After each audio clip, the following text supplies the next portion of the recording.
Dear ninth class, welcome back to free education اسلامیات اختیاری unit number 4 سیرت طیبہ۔ کل کی کلاس میں ہم لوگوں نے پڑھا تھا حضرت ابراہیم علیہ السلام کا تبلیغی دور، کہ انہوں نے اپنے زمانے میں کس طرح سے جو ہے وہ تبلیغ کی۔ کل کی کلاس میں ہم نے یہ بھی چیز پڑھی تھی کہ حضرت ابراہیم علیہ السلام کا جو زمانہ تھا، ان کی جو قوم تھی وہ حضرت نوح علیہ السلام کی قوم سے بھی 4 ہاتھ آگے تھی، اور وہ بت پرست بھی تھے اور بت ساز بھی تھے، یعنی کہ ان کی قوم میں بت بنانے والے بھی تھے اور بتوں کو پوجنے والے بھی تھے، اور وہ نہ صرف بتوں کی پوجا کرتے تھے بلکہ ستاروں کی بھی کرتے تھے۔ اور اس میں سب سے پیش ان کا اپنا باپ یعنی آزر جو تھا، ان کے باپ کا نام تھا، وہ ایک بت ساز اور ایک بت پرست انسان تھا۔ وہ بت بناتا بھی تھا اور بتوں کی پوجا بھی کرتا تھا۔ جب حضرت ابراہیم علیہ السلام نے ان کو دین کے رستے پہ آنے کا کہا، تو اس نے حضرت ابراہیم علیہ السلام کو یہ کہہ کر دھمکایا کہ اگر تم نے بتوں کو نقصان پہنچایا، ان کی تذلیل کی، تو میں تمہیں پتھر ماروں گا۔ چنانچہ اس طرح دیکھا جب حضرت ابراہیم علیہ السلام نے کہ ان کی باتوں کا کوئی اثر نہیں ہو رہا، انہوں نے قوم سے خطاب کر کے بھی دیکھا کہ کوئی اثر نہیں ہوا، ان کی تبلیغ جو ہے وہ بیکار جا رہی تھی، ان کی تبلیغ کا جو اثر تھا وہ ان کی قوم پہ نہیں ہوا، تو انہوں نے دوسرا حربہ استعمال کیا۔ وہ حربہ کون سا تھا؟ انہوں نے ایک دن دیکھا کہ تمام قوم، یعنی ان کی جو قوم تھی، وہ ایک مذہبی میلے میں گئی ہوئی تھی، تو حضرت ابراہیم علیہ السلام جو تھے وہ ایک بہت بڑے بت خانے میں چلے گئے، جہاں پہ سب سے بڑے سے بڑا اور سب سے چھوٹا بت پڑا ہوا تھا۔ یعنی وہاں پہ وہ لوگ، تمام ان کی قوم کے لوگ اکٹھے ہو کے اجتماعی پوجا کیا کرتے تھے۔ وہ اس بت خانے میں چلے گئے اور جا کے تمام بتوں کو توڑ ڈالا، سوائے ایک کے جو سب سے بڑا تھا، اور اس کے کاندھے پہ کلہاڑا رکھ دیا۔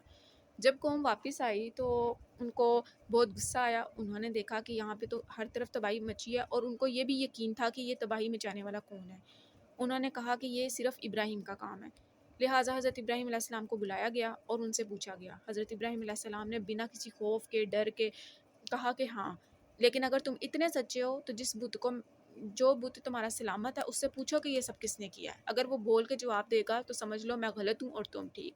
لیکن جب ایسا ہوا، حضرت ابراہیم علیہ السلام نے یہ بات کی، تو وہ شرمندہ ہو گئے، کیونکہ وہ بت نہ بول سکتا تھا، وہ ایک مورتی تھی پتھر کی، وہ کیا ہی بتاتا کہ یہاں پہ کیا ہوا تھا اور کس نے کیا۔ لہٰذا انہوں نے حقیقت کو پھر بھی تسلیم نہ کیا اور آپس میں اکٹھے ہو کے ان کو سزا دینے کی بات کی، اور سزا کیا طے کی گئی کہ حضرت ابراہیم علیہ السلام کو دہکتی یعنی جلتی ہوئی آگ میں ڈالا جائے گا۔ اب آگے آج کے نیکسٹ جو ٹاپک ہے ہم اس میں پڑھیں گے کہ اب یہ بات جو کی گئی ہے، یہ جو سزا کی بات کی گئی ہے، یہ کس تک پہنچی ہے۔ اب ہم وہ پڑھتے ہیں۔ آج کی جو ہماری کلاس ہے اس میں ہم ٹاپک پڑھیں گے حضرت ابراہیم اور نمرود۔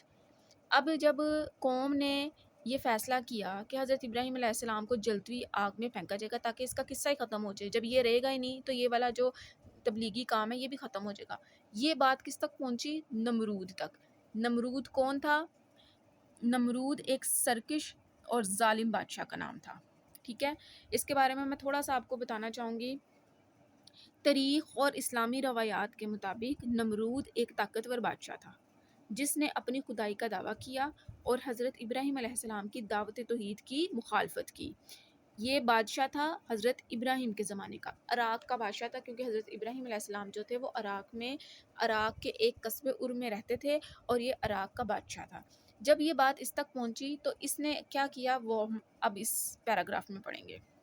یہ مشورے ہو ہی رہے تھے کہ یہ بات عراق کے بادشاہ نمرود تک بھی پہنچ گئی۔ نمرود نہ صرف بادشاہ تھا بلکہ اپنی رایا کا مالک اور رب بھی سمجھا جاتا تھا، نعوذ باللہ، کیونکہ وہ اپنے آپ کو خدا سمجھتا تھا، اپنے آپ کو بہت سپیریئر سمجھتا تھا، تو جو اس کی قوم تھی وہ صرف اس کو جو ہے وہ مالک کی تک نہیں سمجھتی تھی بلکہ اس کی پوجا بھی کرتی تھی، اسے بھی دوسرے دیوتاؤں کی طرح پوجا جاتا تھا، یعنی اس کی عبادت کی جاتی تھی۔ وہ یہ کیسے برداشت کر سکتا تھا کہ حضرت ابراہیم علیہ السلام کی تبلیغ جو ہے، تبلیغ سے اسے زوال آئے، یعنی اس کی سلطنت ختم ہو، اس کی بادشاہت ختم ہو۔ اس نے حضرت ابراہیم علیہ السلام کو طلب کیا، یعنی بلایا۔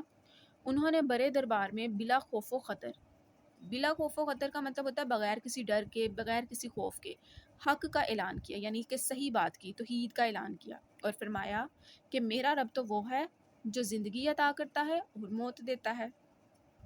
نمرود نے کہا، میں بھی زندگی دے سکتا ہوں اور مار سکتا ہوں، اور پھانسی کے ایک سزا یافتہ مجرم کو آزاد کر دیا۔ اب پھانسی کے ایک سزا یافتہ کا مطلب ہوتا ہے وہ شخص جس کو سزا مل چکی ہو. اب ایک بندہ تھا جس کو اس نے قید کیا ہوا تھا اور اس کو پھانسی ہونے والی تھی. مجرم کو آزاد کر دیا. اب اس نے حضرت ابراہیم علیہ السلام کو جھوٹا ثابت کرنے کے لیے کیا کیا کہ جو شخص اس نے قید کیا ہوا تھا نا، جس کو اس نے پھانسی لگانی تھی، اس کو آزاد کر کے کہا دیکھو اس کو میں موت دینے لگا تھا لیکن میں نے اب اسے زندگی دے دی ہے. اور ایک بے گناہ کو مروا ڈالا اور کہا دیکھا میں کس طرح زندگی بخشتا ہوں اور موت دیتا ہوں. یعنی اس نے نعوذ باللہ یہ ثابت کرنے کی کوشش کی کہ میں خدا ہوں، میں جو چاہوں کر سکتا ہوں، میں جسے موت آنی ہے میں اسے زندگی دے سکتا ہوں، اور جسے زندگی ابھی جس کی چل رہی ہے میں اس کو موت دے سکتا ہوں. حضرت ابراہیم علیہ السلام نے نمرود کو لاجواب کرنے کے لیے اللہ تعالیٰ کی ہستی کی ایک اور دلیل دی کہ میرا اللہ تعالیٰ سورج کو مشرق سے طلوع کرتا ہے اور مغرب میں غروب کرتا ہے. تو ذرا سورج کو مغرب سے نکال کر دکھا. اب انہوں نے دوسرا اس کو چیلنج دے دیا. سورۃ بقرہ کی آیت نمبر 258 میں یہ بات کہی گئی ہے. نمرود حیران و ششدر یعنی کہ حیران اور دنگ رہ گیا کیونکہ وہ یہ نہ کر سکتا تھا. تو stay connected and stay blessed. اس کا نیکسٹ پارٹ نیکسٹ ویڈیو میں ہم پڑھیں گے.